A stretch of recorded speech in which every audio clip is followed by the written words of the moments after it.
there, I'm Shelly Crane, and this is my book Significance.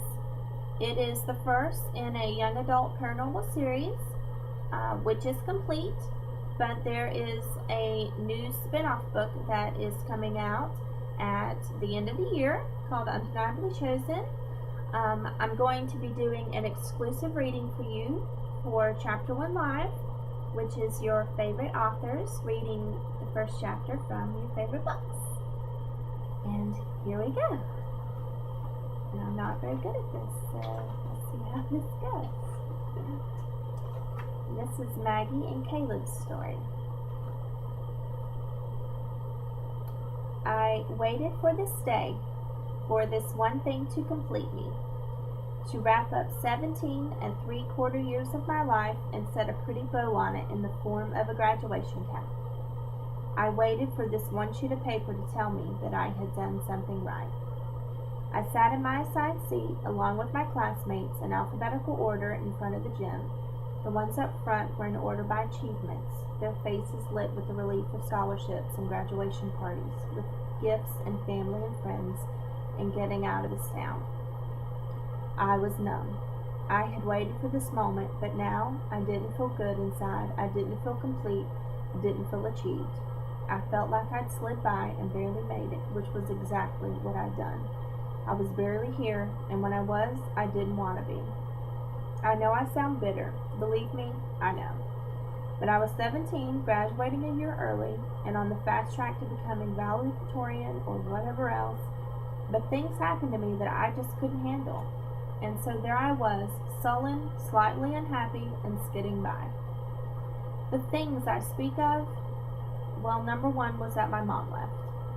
She was an upstanding, stay-at-home mom, PTA-loving, frugal, grocery shopping, coupon-clipping guru of the community. And she just left us, just like that. She decided out of nowhere that my dad had been holding her back all those years. She didn't love him, and she needed time to start a new life, without me there to pester her. So she did. She moved to California along with every cent in my dad's checking account and the one supposed to be for my college fund. I wanted to laugh at the Cali cliche, and I guess it didn't suit her for long. She moved somewhere else, but I refused to speak to her anymore when she called. All she ever talked about was how sorry she was, that she couldn't do it anymore, that she was happy now, that I didn't know what it was like to live with Dad. Yeah, right, I'd counter that I was the only one still living with him, but she'd hang up. I was sure her newest boyfriend, who was 10 years younger than her, could console. So here we are, present day, graduation day. I was waiting patiently for the M's to roll around so I could grab my diploma and hear the one person that'd be in the stands clap for me, my dad. I glanced in front of me to see Kyle looking back. He smiled. You look like you're in your own little world back there. Are you okay? Yeah, I'm just ready to be done with this. He turned more fully in his chair, putting his arms on the back of it.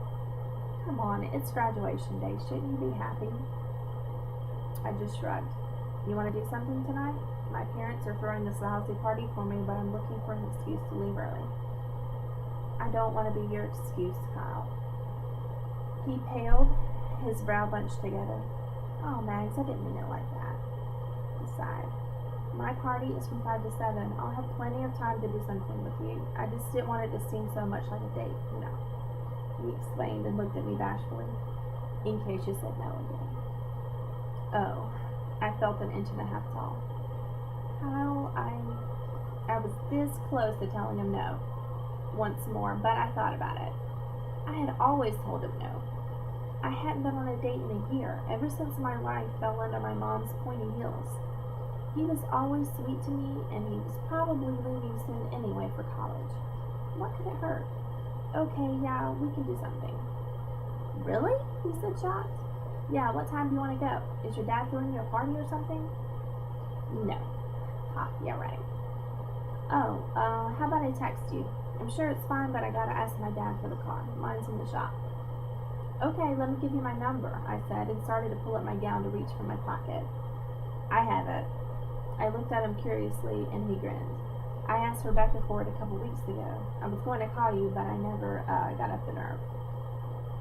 He looked a little embarrassed, and I couldn't help but giggle a little at the obvious hand in the cookie jar expression.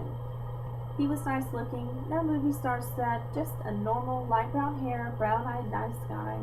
We'd hung out a lot over the years in our group of friends, but never alone.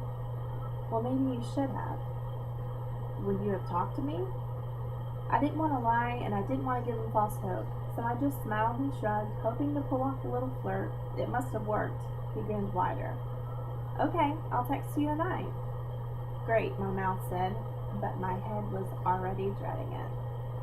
Then I saw the people ahead of him start to stand one by one as their names were called. Kyle Jacobson. He looked back and grinned at me once more as he made his way on stage.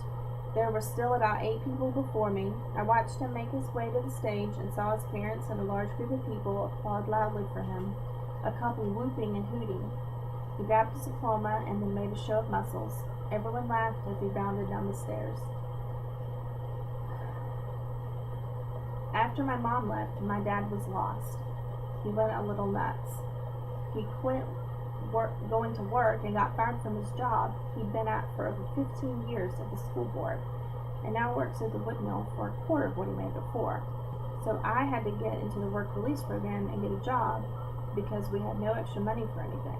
When I told my mom all this, when I explained how I had to get a job to help and how Dad was so distraught by what she'd done, she said it was good for us to experience a little bit of heartache. That was the day I decided to never speak to her again. Maggie Masters. I heard my name and looked up. Everyone was looking, and I realized that my name had been called more than once. I blushed and giggled nervously as I made my way up the stage, chuckled under my breath as I half expected the announcer to call out Mags or Magster or Maggie. No one called me by my real name. I took my diploma and turned to look for Dad. He was sitting there. Just sitting there. Not taking pictures, not clapping, not smiling. Just watching.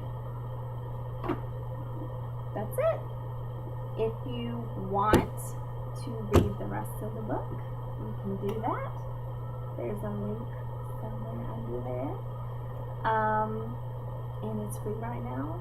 It'll probably still be free when you're watching this because it's been free forever. So go and do that. Thank you so much for watching.